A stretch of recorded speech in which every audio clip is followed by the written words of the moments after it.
to drive really fast. I can get here and join the session. We don't want that, but thank you. Thank you for coming. I thought I'll be seeing you a little later, but really glad to see the both of you here. Okay, I think now this is officially the time to get started. MS begin. Yes, we have. Okay. So everyone, again, welcome, because now we have Dr. Nourah here as well.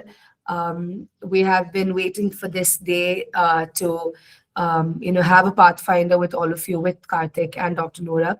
And the reason why we have been waiting so long is because, like we were talking before, our family of dentistry has been growing bigger, and they've been heading that journey of creating a better space for dentists through Asana Ortho, Dr. Nourah's clinic, orthodontic clinic practice, and also through OrthoBerry, where Karthik and the team, they are tirelessly trying to find solutions so that you can wear all those multiple hats that Karthik mentioned, but also at the same time breathe better and have streamlined operations and patient management. So more on that later. They'll talk about that later. But today, before we get into questions coming from all of you, usually we talk about the application, Karthik and Nourah. It's always about applying, how to apply the letters. But I think this Pathfinder, we can probably shift the gears a little bit. And Nourah, if you can tell, okay, no problem, you can go and come back. Yeah. Okay, so if you guys can tell everyone here what it is like to be out of dental school, right? Yes, Nourah, thank you. You're back. So what does it feel like to be outside? And remember that they're still applying, or they are currently applying or hoping to apply next year. So keeping that in mind, what is it like to be, a dentist in the US after all that you have gone through and after all that you've done? Yeah, I mean, I walked around because my dog's trying to get our attention. So I was trying to get him to be quiet. Didn't mean to go away when you just were about to ask me a question. What it feels like to be a dentist after going through the process. I think it feels pretty good. I think that you become really proud of what you've gone through to be where you are. And it really makes you appreciate, the position you have. And I think that I could speak from where I am from India, right? So there's different ways in which you can get into dental school, but technically, it's not considered hard to get into dental school. It just depends, right? Like you need to have a really good grade, but in general, it's not as hard as the process you go through within the US. At least me, I came with like the biggest chip in my back, for whatever reason, right? Like I came in and I was like, this is it. I have no competition, right? Like, I mean, I'm exaggerating, but and then it grounds you and puts you where you're supposed to be, that it gets you to a point where you can really appreciate what you have. And I really hope like whoever's applying feels that, and when they get out, they realize that it's really about giving back and figuring out ways in which you can help other people in the same path as you are. At least that's how I feel. I feel like I'm in a much better spot to help people do that. It's nice to have that work-life balance and build something that you can be proud of. And it makes, even if you're working really, really hard, like every day, and you don't have lack of sleep or whatever, end of the day you're doing something you love and not something else because you didn't step away from this because you thought it's too hard. Amazing. Definitely the dream to have that work-life balance, which I think is one of the main goals of a lot of people who, a lot of foreign trained dentists who do aspire to be dentists in the US. So I'm going to go to a few questions that we have come to us, and we have also been asked in the process of the application. Meanwhile, I would love for you all to unmute and start interacting with Karthik and Dr. Nourah. So Nourah, meanwhile, the question that quite often comes in is it worth it? You talked about the feeling, you talked about the gratification, the feeling, the contentment, yes. But also there are a lot of them who want to give back, of course, they want to build something for themselves, but they're not sure if they'll be able to. Will I get a job? Will I get a sponsored visa? Will I be able to pay off my loan? So you're here today, years after your SIU, after your DMD, and also after ortho, after SIU and UIC both. So at this point in your life, while I know that you're also managing multiple other things, but just from the school's perspective, 2 schools and the loans, what would you say to them, or how would you tell them that this will pan out for them in the next 5 years? I think this should be a two-part answer from both Karthik and I. I'll talk about more, from the financial perspective too, but more in terms of like job security and things like that. Karthik can give you guys more insight. Also, there's an unsaid rule in any meeting that Karthik and I are in, sometimes said or forced, is you have to be on camera. Like, if you're really trying to go out there and be with people, show your confidence, you have to be on camera. It doesn't matter if you're in the bathroom or if you're, if you have people walking around, you have kids crawling around you, it doesn't matter. It's being real and raw. I don't know if that spoke to anybody, but other thing I tell myself is if I do it, I'll get into school, or if I'll get this. That's what I tell myself. So I'll manifest that you'll get into school if you come on camera. So is it worth it? Yes, absolutely. Have I had times when I've thought, should I have done something else? Yes, I have. But at the end of the day, like I was just talking to my friend actually before this, and I said that you have to read this book. I have to look at my Amazon cart to tell you what it's called, but something about like Shades Under the Sky or something like that. It's about these women that transferred like oppression into opportunity, and you'll really understand like what you have and how good you have it. So at many points during your journey, you're going to feel like, is this really worth it? Whether it be loans, whether it be difficult course, like you have family and like course, and you get out, you have like over 500K in loans, and then think about where you started and where you are, and think about like the life you can make for yourself. One of the things that I really had to get myself to feel comfortable with is having loans. It's a normal part of your life when you're in the US, like especially if you're trying to go for higher education, if you don't have like a extremely rich family, like a lot of people in the US don't. I'm not even talking about international dentists here. I graduated with a few people in residency who graduated with higher loans than I did. So it's feeling comfortable with like those loans, because it's an investment towards your future. Nothing comes free, nor does education. So if you get yourself to feel that, then you can understand why this is worth it. Of course, if you're doing this because you took dentistry and then you absolutely hate it, but you feel like there's nothing else you can do, then you're going to hate your life going through this process. And I know some people who did that, and they definitely don't think it's worth it for the amount of loans that you go through. And if you are someone like that, you should definitely look at other avenues. There's so many other healthcare jobs, administrative jobs that you can go for, which is going to pay you enough and give you a comfortable life, and not have you go through this strenuous like life cycle and have a lot of loans. But if you truly love serving people and like what you're doing, then you're going to see that it's worth it. Karthik. Sure, Karthik, okay. yes.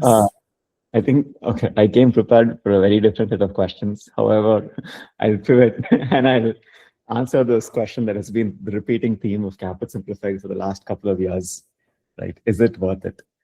There are two lenses to take, right? Is it worth it is the same as asking, am I going to be happy when I do this? And happiness, if you want to break it down, it's basically two things. One is psychological safety, and the other is this psychological achievement. And we look at both, right? First is psychological safety. Going through the process of dental school, the next 5 years of your life is when you'll feel the most unsafe, unfortunately. But that is more than compensated by psychological achievement that will come at the end of this. Let's think about this boomerang process, right? If you were back in your home country, your odds of becoming successful, and when I say successful, I'm talking about financial, monetary, work-life balance, respect, growth at a very young age, all of that put together. Hey Neha, so good to see your face. Thank you for coming on camera. Yes. Cool. You got a special manifestation. I'm definitely from Nourah. manifesting for you. Thank you so much. Yeah. So the reward that you would get for all your effort of going through school, providing clinical care, working long hours, is going to be very diminished because of supply demand. Yes, there is a demand in multiple other countries, but there is also an excessive supply of dentists. And therefore, the amount of reward you can yield through your profession, even if you're performing at your best, is not as much. There's also another culture in many developing economies that people who pay for healthcare expect their doctors to serve them, not treat them. This is something which you might have witnessed, right? I've paid so much money, you better like serve me, not just treat me. They would accept whatever you're saying because you are a demigod, but then they would want you to work your like, back off to make sure you're getting the best treatment. And that's a natural expectation because we have this bargain mentality because of lack of resources. So when you go from there to the US, which is by far the biggest spender of healthcare, by far the biggest market for healthcare, and by far the most aware consumer for healthcare, like all three, no other country matches that. US definitely offers a better reward at the end of your struggle. So psychological safety wise, it's going to feel extremely unsafe. Why does it feel unsafe? Because in this country, you cannot say if you're going to get visa. In this country, you cannot say if you're going to get a student loan without having collateral. In this country, you cannot for sure say that somebody is going to employ you right after school. In this country, your chance of getting into school is 1 out of every 4 chances, right? So you have only 1/4 chance. So if you add all of these things, it feels like, is it really worth it? Couldn't I have just been born an engineer and my parents would have put me into software engineering and sent me, shipped me away, then life would have been super easy. That's at least the perception. But at the end of the journey, the end of the 5-year journey, if you've just crossed the first art is just getting into school, then everything else falls into place. I'll manifest for her as well. Okay, there go 2 manifestations. Yeah. All right. Great. So what do we mean in terms of reward? And I'll try to contextualize this from just Nourah's own journey, the person I'm most close to. So Nourah's dad did not agree for her to even go to the US. Her options were US or getting married locally to somebody in Brunei.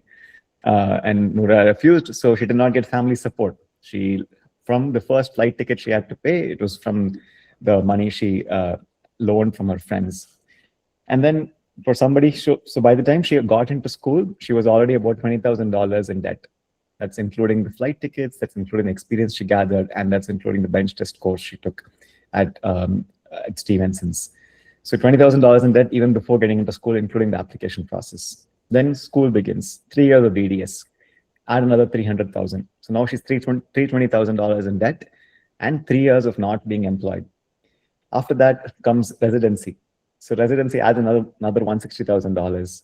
So now that's close to $500,000, actually $500,000 in debt, and missed the opportunity cost of 5 years of potentially doing something else. In those 5 years, if she learned JavaScript and become a software engineer, she would have been placed at Facebook or something, but it doesn't matter, right? So $500,000 in debt. And it didn't stop there, right? At this point, she decides to get married to a Hindu and as being a Muslim. So even more, the family is like, oh yeah, you've done something fantastic. We're going to appreciate you and applaud you. So she loses even more support and ground for the decisions she's made. And then now she decides to buy a practice. And this practice comes at a cost of a list price of $1.2 million. So on top of $500,000, it becomes $1.7 million. You're like, holy cow, why would a person go through so much risks? That's because this profession is gifted. It's because the supply outnumbers the demand. That even if you fail, you will fail rich. Even if you fail, you'll fail working an 9 to 5 work-life balance job. Even if you fail, somebody else will immediately hire you. Even if you do not get visa, if you cannot self-sponsor yourself visa, you can go work in a place that has CAP exempt H1B, right? So the fallbacks and the guarantees for success are so high, which is why everybody wants to get here.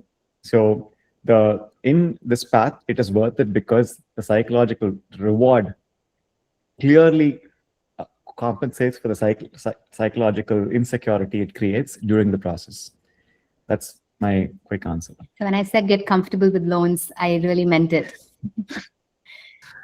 Yeah, I mean, firstly, we are not endorsing for any of y'all to actually be an engineer. Just, just just a note there. And yes, I think the whole idea of Karthik mentioning the numbers is not to scare you, but to be like Nourah said, this is what it is. But somehow we see them and also a lot of other dentists in our community. Hi, Dr. Thank you. Community just going forward with their dreams and adding on because they know that they can, go ahead and do this in a country like the US. Amazing. And there's a very interesting question as I see Charlie moving around. I see that there's a very interesting question in the form that has come to us. And I would love for any of you all in the audience as well, attendees, to share your experience if there's anyone who shares this.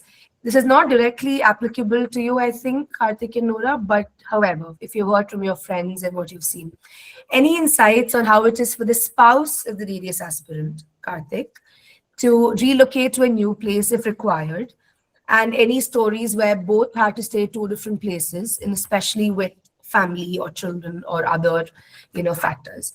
How was that, and how do I navigate this before getting an application while I, think about it? So any personal experiences or things that you all have heard from others that can help? I've had friends who've had similar situations.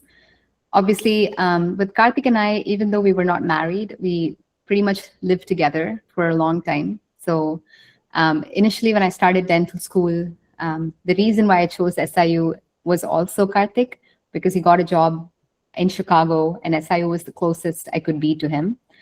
At that point, I had choices between SIU, I had Loma Linda, I had Buffalo, a few other choices. I really wanted to go to Loma Linda. However, I was like, it's better to do a 5-hour drive than a 5-hour flight. And I was like, let's just go for it. But it worked out because it turned out that COVID hit in 2020. And if I had gone with Loma Linda, I would have been deferred 1 year, which is 1 more year of lost opportunity. So, God worked favors for once and it worked out fine, right? So, but coming back to the point, Karthik and I, we had a little bit of a long distance. I don't think we're the perfect examples for that, but I can talk about people who had kids, who were married. I had somebody in my junior class who had 2 kids and a husband who worked like in Minnesota or somewhere. And then, it's about 2.5-hour flight journey. And they did it. It's hard. You have to lean hard on every support you have, whether that's like your parents or your spouse's parents, whether that's daycare. Don't even like think about people judging you for any of these things. You have to lean hard on these things to get the support and get out of your guilt. I have a lot of my friends who, who talk about guilt, where, I'm not there for my child or I'm not there. But I think what kept them going is how proud the child would be to see how, you went ahead and like achieved your dreams, which actually reminds me of someone I met recently. I am part of this Berkeley Dental Society, and I went to this meeting and I had this person who just like randomly came and hugged me. And I'm like, I'm used to it now because even though we're not involved, there's some old videos that people watch. And so she said that she watched our videos and, even though she did not directly take service, like she got into school and she remembers me. And she's now a dentist. She was pregnant when she was in dental school. And she has a very young one right now and she's practicing. And I'm actually treating her daughter in my practice, which is, small world, right? But it was so interesting to like talk to her because she talked about how she was long distance. She was not with her kids, very, very young kids, but it's very important that you have a discussion with your partner about what is it going to be like, right? Like your relationship is as important. And the last thing you want is like personal stressors when you're in already like stressful course. Your spouse should be 100% on board with what you're doing. And the, the responsibilities that it would take during that time and how unavailable you might be. And it's also important to understand, like, I mean, I told her daughter how proud she must be of her mother for doing something like that. And you should see like how proud she was with the beam in her eyes and in her smile. And, I couldn't like reinforce enough to her about how much those like 2 years, even though she was not there for her growing up, it didn't mean anything to the child because, it's 2 years, but she was doing something really, really like that she could be proud of, that something that sets the path for her daughter growing up. So you have to like set up your value systems first, and you have to like build this literal wall around you to avoid those emotions from hitting you so hard, and understand that this is not for a long term. It's only for 2 years. And I always tell, open up your opportunities. Definitely prioritize like locations that work best for you, but also include schools that are not belonging to that location, so that you can expand like the possibilities of where you can get into. And when you get into it, just do it. And those 2 years, you're not going to think about it. If it gets you to like that point that gives you the freedom and gives you the ability to take care of your family better. But definitely takes that conversation, make it a teamwork when you're applying to schools. Everybody in your family should be on board with what's happening. Yeah, for the first time in the conversation, Nourah is the more emotional person and I'm the pragmatic. So I'll kind of give you a simple framework. Okay, think of like two columns. One is if the applicant is a male, the applicant is a female. And then on the rows, think of two rows. If the applicant is just married or like has a partner versus if the applicant also has children, right? Each of these needs to be approached a little differently. On this call, just like by numbers, looks like the majority are women applicants, and you guys have it hard because you have it. The expectation is not just from your spouse. The expectation is also that you guys need to support like the whole ecosystem around the spouse. And it's pretty hard. So let's think of two different scenarios, with children or without children. Without children, you'll have to have a hard conversation. If you can't have that hard conversation, ask them to call me. Quite literally, okay? It's so worth it to go through this process with you guys that for a lot of reasons. Today, I quit my job to work with Nourah, and she's my first boss outside of the corporate company that I worked for, right? It's just so worth it, even from their career perspective, let alone like the pain of like moving, finding a work from home job and all of that stuff if they have to come and live with you. If they can be of emotional support to you, it will really pay back for the whole family in the long run. If they're very adamant about sticking to their job in the city that they are, far away from where you are in different time zones, then they have to be really, really, really supportive and considerate, because there's nobody else you can go and throw your emotions at. If getting into school is one part of the emotion, dealing with real human beings is like totally stressful. And that emotion, the emotional toil, like Nourah, 9 to 5, she's a doctor. From 5 to 6, she's a devil. And she comes back from the clinic and she shows it to me. Sometimes I'll remind her saying like, Nourah, I'm not a patient, like relax. So, and can we cut this part out? I think that's short interval. I'm like a cushion for her emotions to be there and just hear her out. And then she would come back to normal. So if you don't have a shock absorber next to you and somebody at least you trust so much, then it's not going to be hard to like share that with anybody else, even your classmates, your professors. They're all in different situations. If the women applicant has children, it's going to be extremely hard to divide and conquer responsibilities, even if you have childcare support. So if you have to really live apart, do not take the responsibility of looking after your children during the 2 years of school. Try to see if you can get them support with your in-laws, with your parents, or with your significant other, wherever they are living. They'll be in a much more supported ecosystem. Even something as simple as picking them up and dropping from school would become extremely hard. And we've seen this time and time again. On the other side, if you're a man and you're a male applicant, and your significant other is working somewhere else, the rules are pretty simple. First, be again emotionally available for them wherever they are, and second, don't cheat. Don't get carried away and make your life more important than the other person's life. If you follow these two simple rules, you can actually like be great. We've seen people do some crazy things, so don't do that. Be that for your significant other, because they've put so much on the line to wait for you to complete school and actually join them wherever they are or move to wherever you are over the course of time.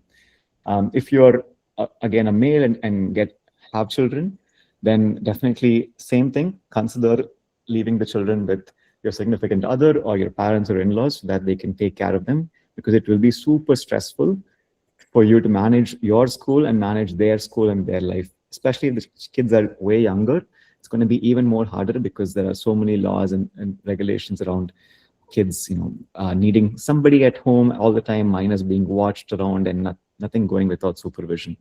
So this is the simple framework I'd use. Choose which gender role you identify yourself with and see if you have children or no children, and then go ahead. If you guys are not yet in the like premarital state, then be very, very careful. Long-term relationships need a lot of nurturing. So I'll just leave that to imagination and not advice on that. Amazing.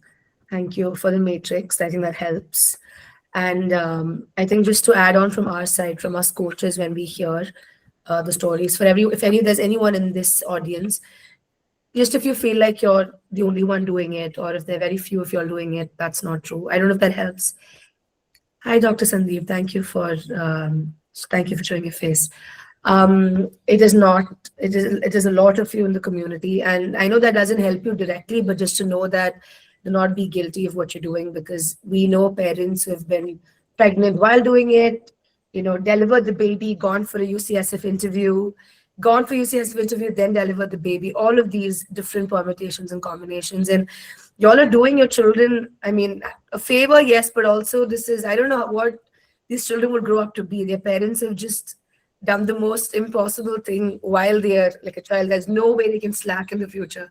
So, giving them the most important gift, but also maybe hours of therapy later, but it's all worth it. It's okay.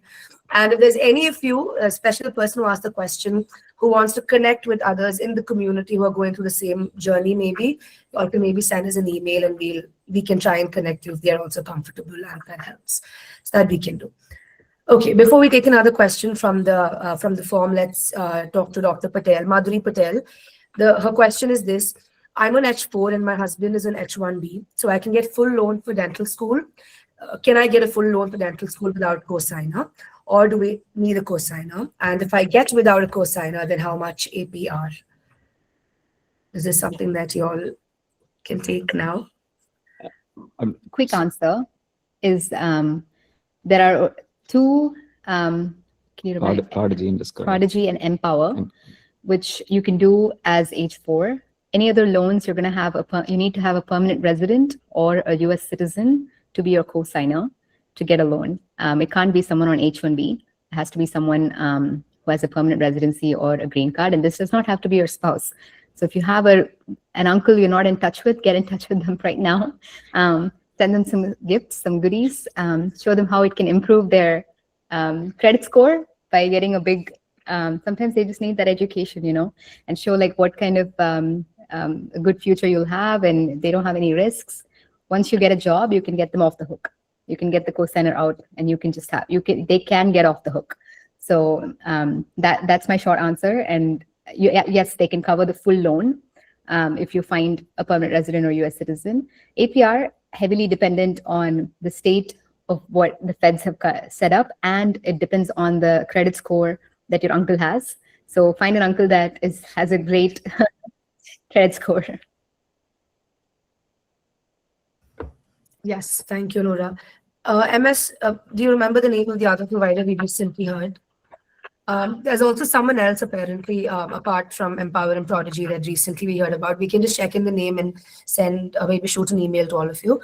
But yeah, just read about it. And one thing to add on there is Empower and Prodigy doesn't always give living expenses sometimes and not your complete loan. So just keep that in mind in case you do not have a cosigner. And along with sending gifts and goodies to your uncle and aunts, also be nice to your professors if you're in school, because it will help with the letters. And that is a big thing, I mean, pain point for everyone. Yes, we have 2 raised hands. Thank you so much. This makes our hearts shine and glow. Dr. Revati, I think, you can Yeah. unmute and speak. Yes, go ahead.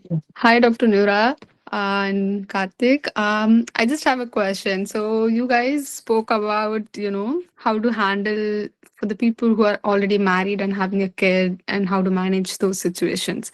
So someone like me, I'm unmarried.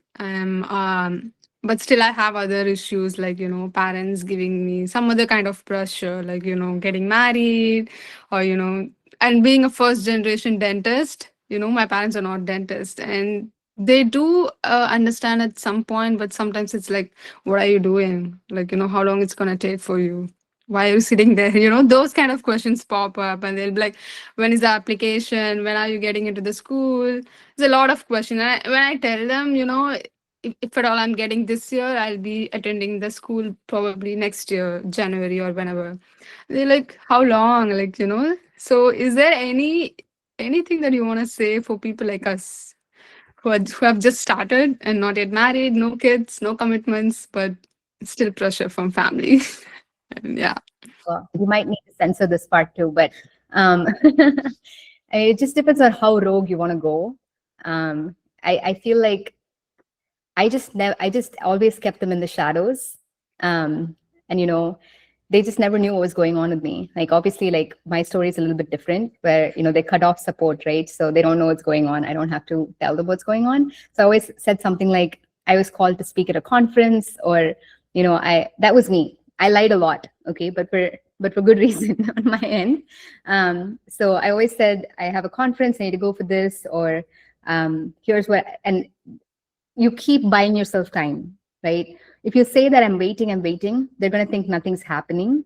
But if you keep giving them progress, that, oh, I just finished this exam, like I completed this is my next step, that's my next. If you keep giving them progress, then you keep buying time, right? And keep doing other things on the side too, like keep working, keep doing other things that keeps you busy. And of course, like saving up money, whatever money you can save will help you, right? So that's what I would say. Like, it's hard with parents because they're always thinking about like the usual pathway of you finish, you get married, you get settled, right?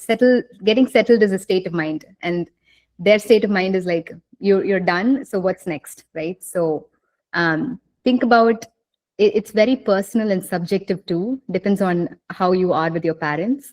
You can either sit them down and show them exactly how this process works, and they still will ask you how long, or you can just go rogue and do it the way that I did.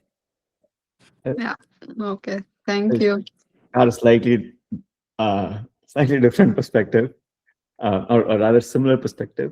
So like Nourah likes to keep them in the shadows. My parents were very involved, both in my life and in Nourah's life.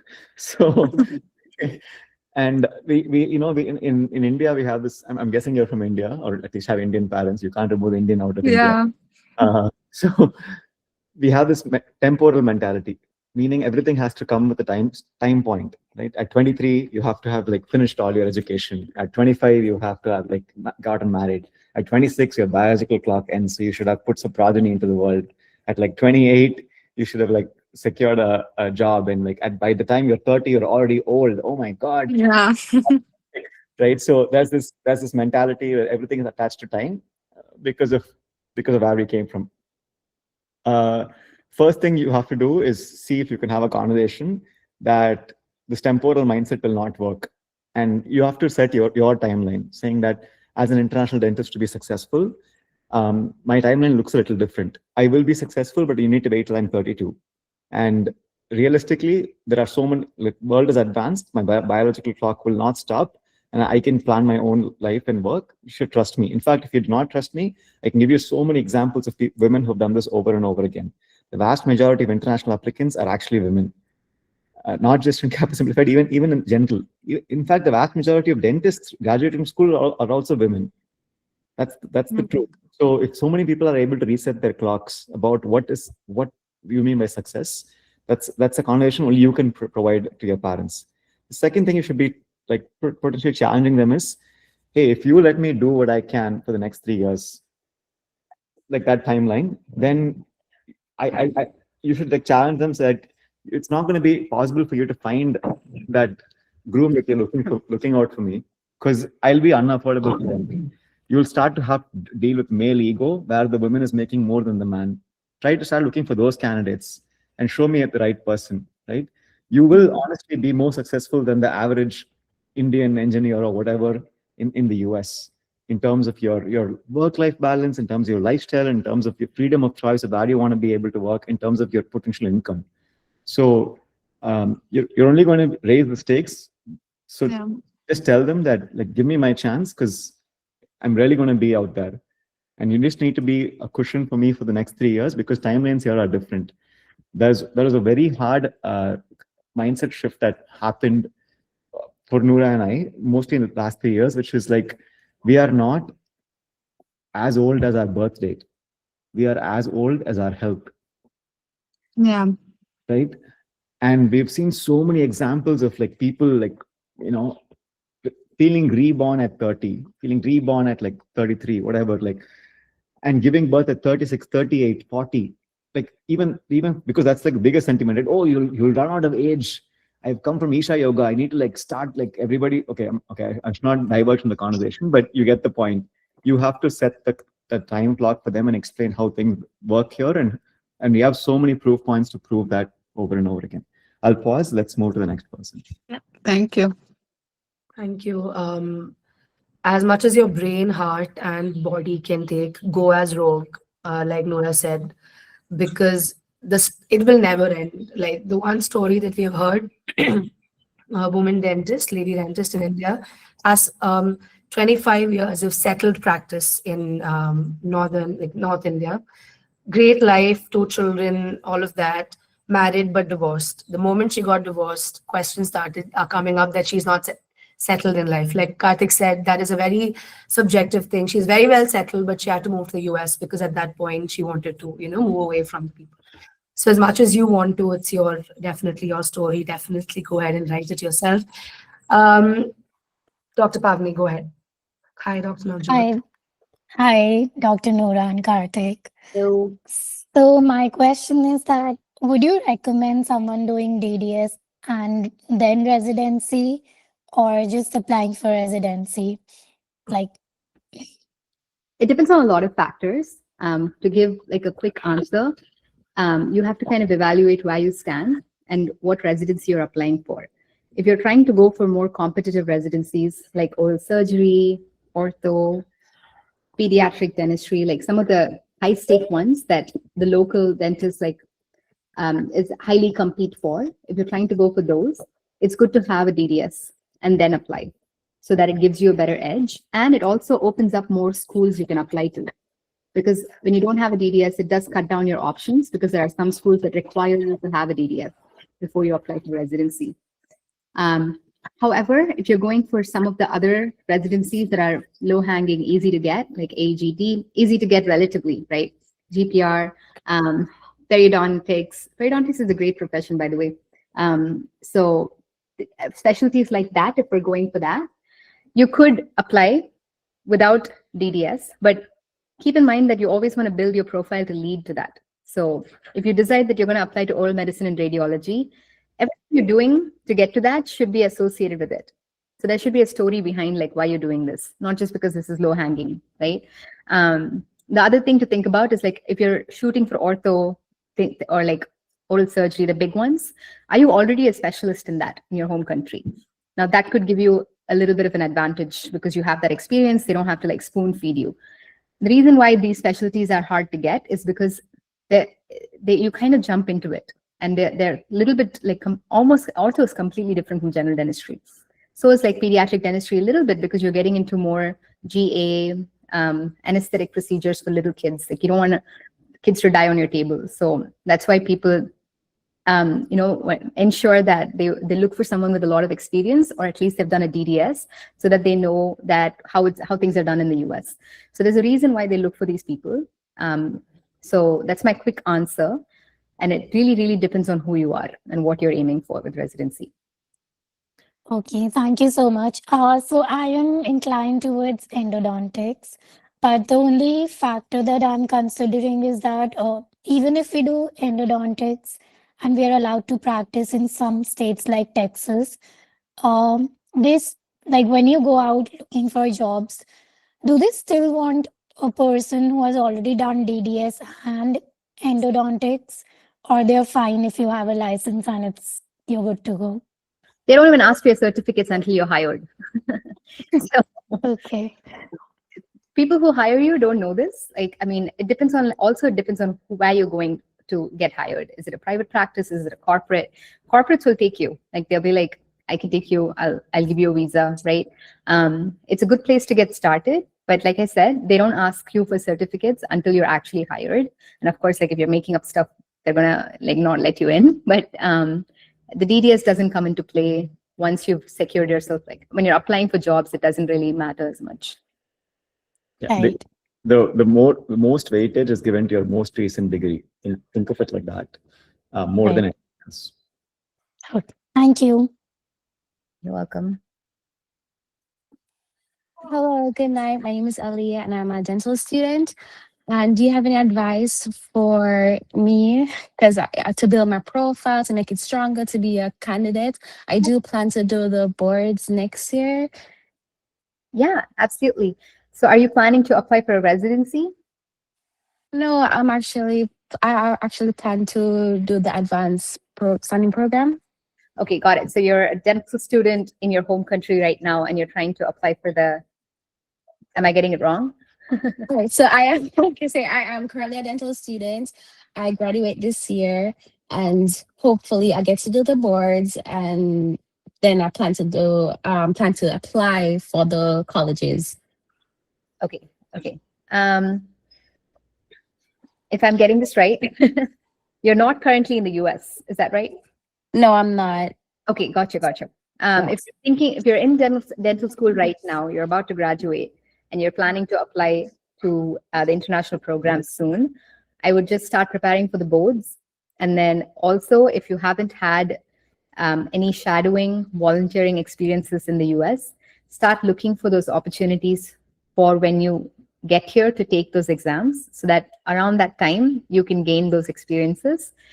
Start building a little bit of experience in the US, which will mainly just revolve around anything you can do that you won't get paid for, because legally, depending on the visa status, you may not. So like the big hitters I would go for are like shadowing and volunteering. And then in dental school, where you are, start building some network. Like if you have any of your previous students who have done this, reach out to them, see if they can give you like a recommendation letter, maybe build relationships with them, networking, contact your faculty, see if they have a friend or someone who they can connect you with. I would build my network, and also like what Flynn mentioned, have a really good relationship with a few faculty who can write you a really good letter of recommendation. If, in India, it's a little bit different where they make you write it. So you can get creative and, write what you want. But depending on how it is with you, if they're not going to let you do it, then build a really good relationship. So start building that profile of shadowing, volunteering, maybe a little bit of research, having really good letters, solid profile. And by the time, like also you're preparing for the exam, so you clear it, and you're not having like a timeline waiting for those results versus just directly applying. When you're ready to apply, you should have everything ready to go. So if you're planning to apply next year, March, then your application should start getting ready like November, December of the previous year, so that you can do like whatever revisions you want to do for it to go live in March. I'll just put a small plug and quickly go to the next question. If you really are looking for one piece of advice that will be like a game changer, book your tickets to California, come and shadow Dr. Nourah at Asana Ortho. In 1 month, your life will transform. We are 30 minutes away from UOP and UCSF, and we are 2 hours away from LLU and 6 hours away from UCLA. You can also go to 4 schools while you're shadowing, and it will be a mind-blowing experience. Cool. Thank you so much. Yeah. Let's go next, Dwani. Hello, doctor. I will be applying for the first time in this upcoming cycle. So I have two questions to ask. Like, I graduated in 2024. So basically, I'm a fresh graduate.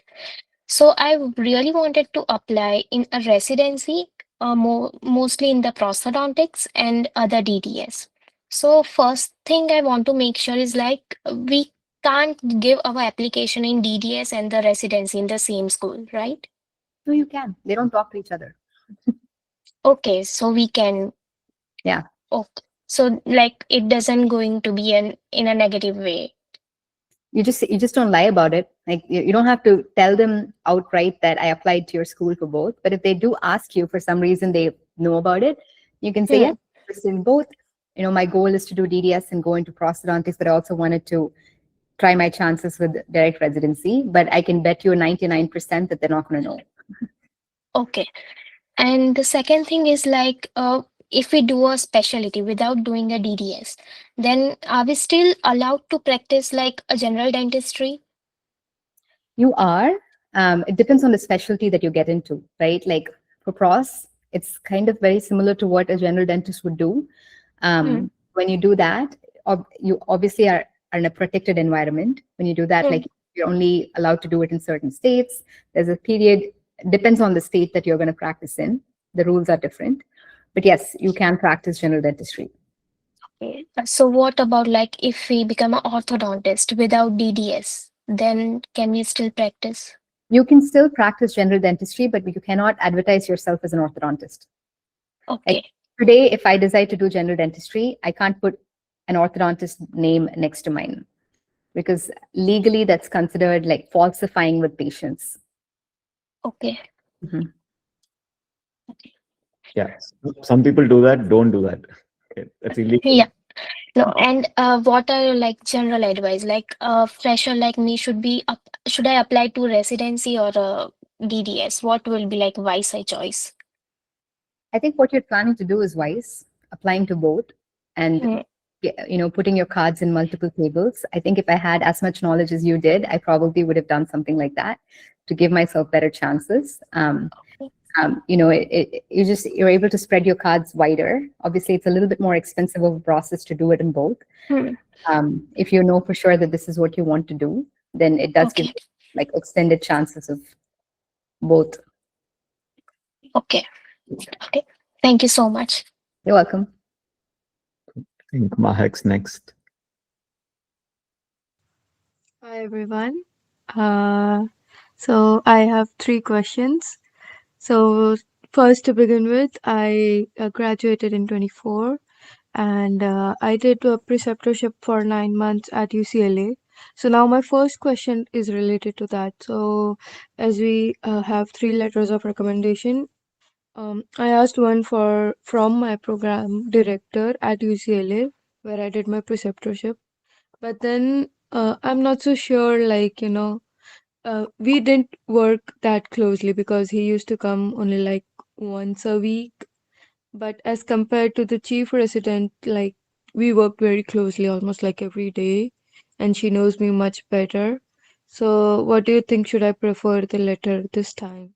Should I consider, What like, do do you think, like the program director or the chief resident? Like, What do or you will it matter? What do you think? Since I have not worked closely with the program director, he might not know me that well, but I work closely with the resident. She knows how I talk to the patients, how I do stuff. You have your answer right there. Okay, but someone like advised me, no, he's a program director, he would have more weightage over things. So My is goal it- in life is to find this someone. sorry?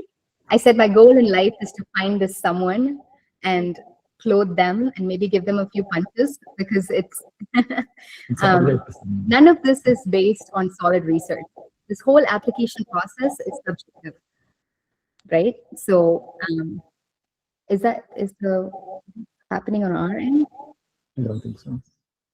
There's a minor echo, but I think we're good. We can still hear you. Okay.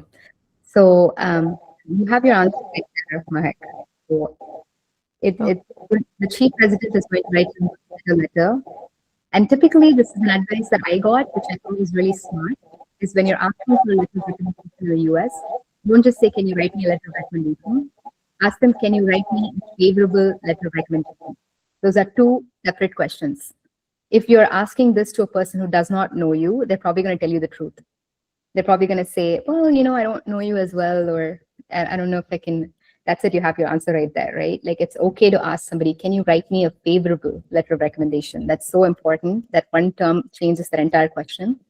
But you have your answer right there. Your chief resident is the right person to ask for the letter of recommendation. And no, it does not matter whether it's coming from your program director or your chief resident, if your chief resident is going to write you a kick-ass letter. You're on mute. Perfect. Thank you. So my next question is like, in the last cycle, I applied to like 9 schools. How many do you think should be ideal? Like 15? Because last year I applied late in June. Typically, I say 10 to 15. It really depends on like your budget, other requirements, but general number that kind of gets you in a safe space is 10 to 15, and have a mix of like high goals, like kind of low, safe, have a mix in there. Okay. And when do you think is the ideal time to apply? I mean, like not June, but some people say immediately you should apply when the cycle opens, So As early as you can. I actually would not recommend applying right after the application opens, because I've had the experience of people losing my application. So give it a couple of weeks for them to figure it out, and then submit your application. As long as you're before May, you're early. So that's a good timeline to keep in mind. okay. Can I ask one last question, please? I'm so sorry. Okay. So let's say I applied in April, but then let's say I have something to add on in May. Do you think if we mail the universities like, oh, this is an important point in my CV which I didn't do in April, but I want to add on, do you think they read it? Like, Absolutely not. Do not send them any emails. Do not contact them. Okay. It's they consider that very annoying. And if you're making any updates, just update your CV on CAAPID. I've seen the application, like the university side of the CAAPID portal. They get a notification. They're able to see. If you're making any like updates, do it there. Don't contact the school. Okay. Okay, I'm done. Thank you so much. You're welcome. All right, Navjot.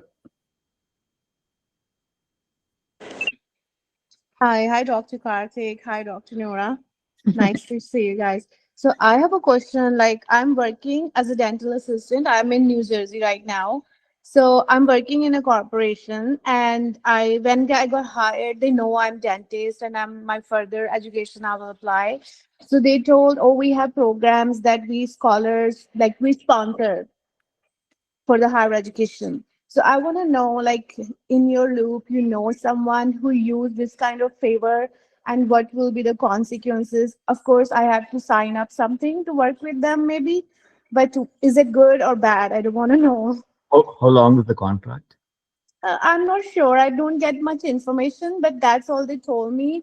And before considering that favor, if I want, like, need to know if someone did and how long the contract and how it works. Like, is it successful, like, or not? This idea. What's the name of the corporate? It's Eastern Dental.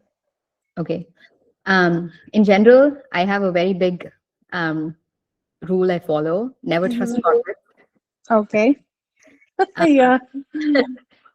Even if they give me $1 million for free, I will not take it. Okay. Always going to come with a fringe. I've heard millions and millions of stories from very experienced doctors of how they even make you sign contracts where you can't even like read stuff like that, where they can change your they can change your contract and you don't have to consent to it. Right. So, it doesn't sound like very safe to me. I know that they will sponsor it, and you can think about that, right? Like, your education is probably going to cost you like probably a quarter to over $250,000. Right. Willing to take that up. You can imagine I would feel like I'm writing away my life to this Right. if I'm doing that. I would rather do that to a bank. Yes. Yeah. I don't trust that. Of course, I might be wrong. I'm not a lawyer. The least you can do is, if you're really wanting to look into this, and maybe they're a good corporate, I don't know. If you're thinking about it, have them draft you something and pay an attorney to look through the contract Mm-hmm. and figure out like what the red flags are or what does that actually mean. Right. That's something you can do instead of just like completely throwing it away. Often these corporates have these programs for non-compete, but also like mainly dental assistants who they can train to become RDAs. Even then, they're in a huge contract to stay with the company. If you're a dentist, you're going to be a moneymaker. So they're definitely going to be thinking of ways to keep you in the office and make way more than what they're going to pay you for your education. So I would tread lightly, and if you're really like curious about it, get a contract and pay an attorney. Right. Okay. Thank you. You're welcome. That's all. That's all my question We was. have 1 minute left. Should we just take one last question? That went fast. Hi, it's so nice to see you on this Zoom, this meeting. I've been attending the Pathfinder series since past 1 year now. Sorry, my kid is just hanging on me right now. He's like, so I wanted to, I applied in this CAAPID cycle. Can I talk, please? You want? So I applied, this was my first cycle, and I'm a prosthodontist and MPH, and I've been faculty since 2.5 years at San Jose State University. So I got very excited to hear that you are in the Bay Area and you're practicing, and hope I'm able to meet you someday. But in my first cycle, I got 3 invites, and this Pathfinder series have been incredibly helpful. So I'm waitlisted currently at UNLV and UCSF. So I was wondering, like, I'm still preparing for my next cycle. I was wondering, like, do you have any idea how long I think I should be hopeful, or I should just leave hopes for the waitlist this year? I just want to hear it from somebody who is like, has guided so many candidates.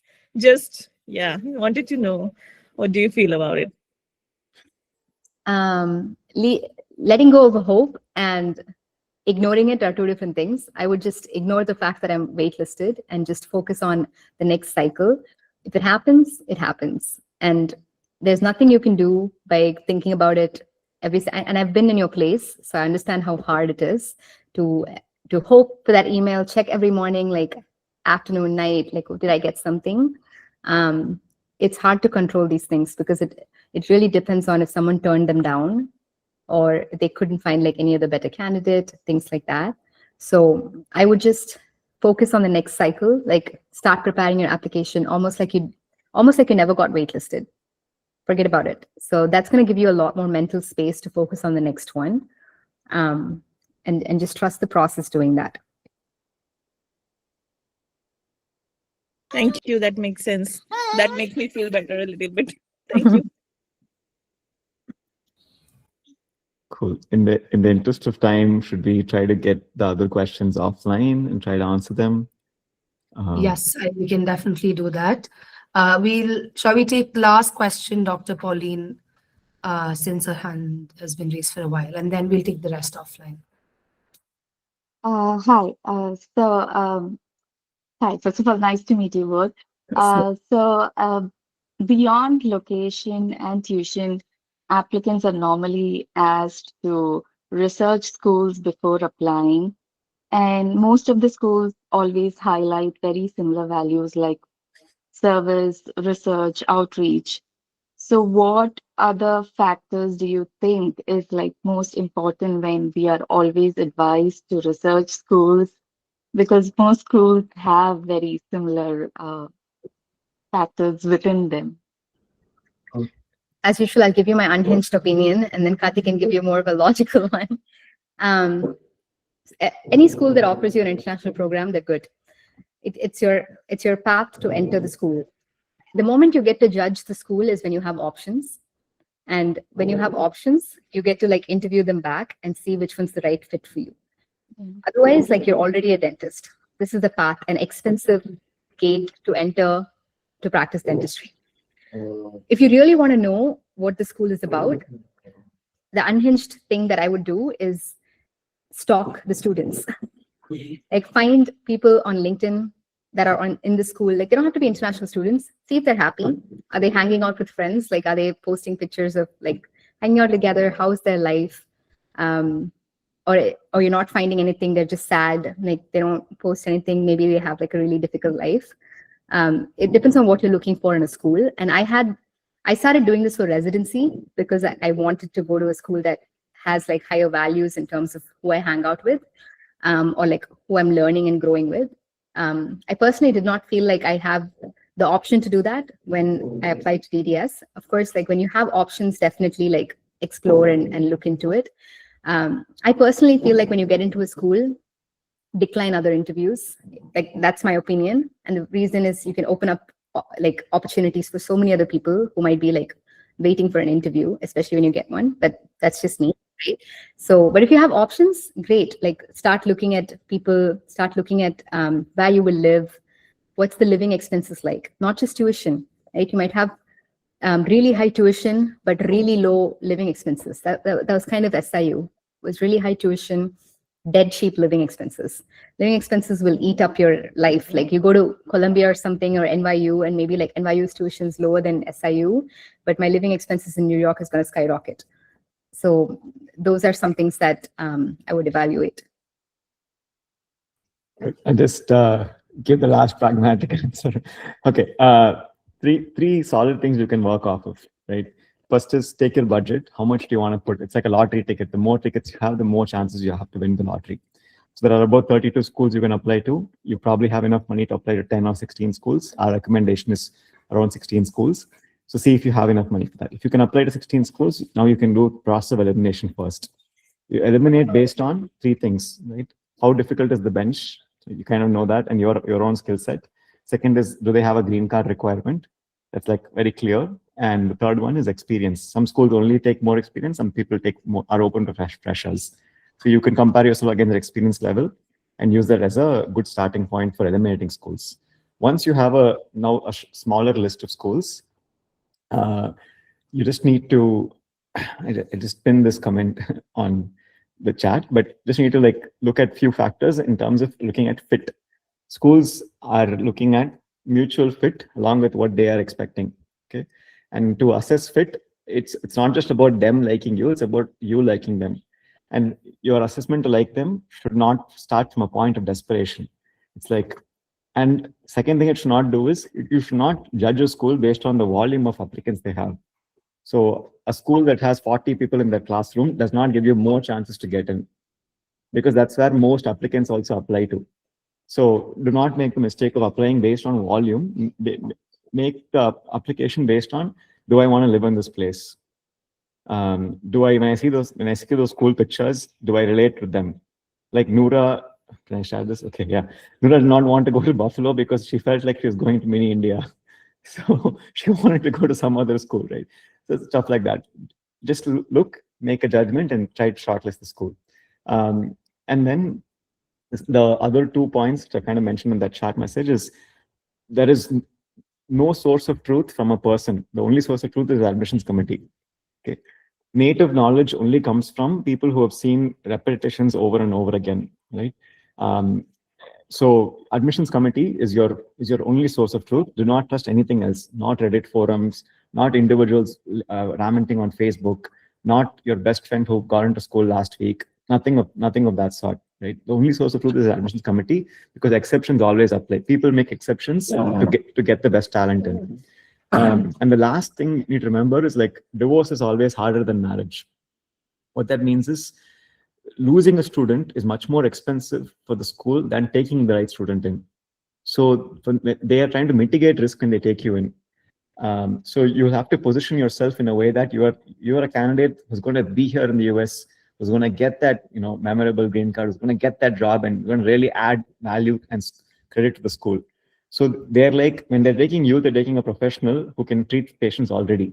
They're not taking somebody with high risk, meaning they will leave suddenly and they will lose so much tuition fee, right? You pay 3 times more than the local student. So if you go, so much money is lost to the school.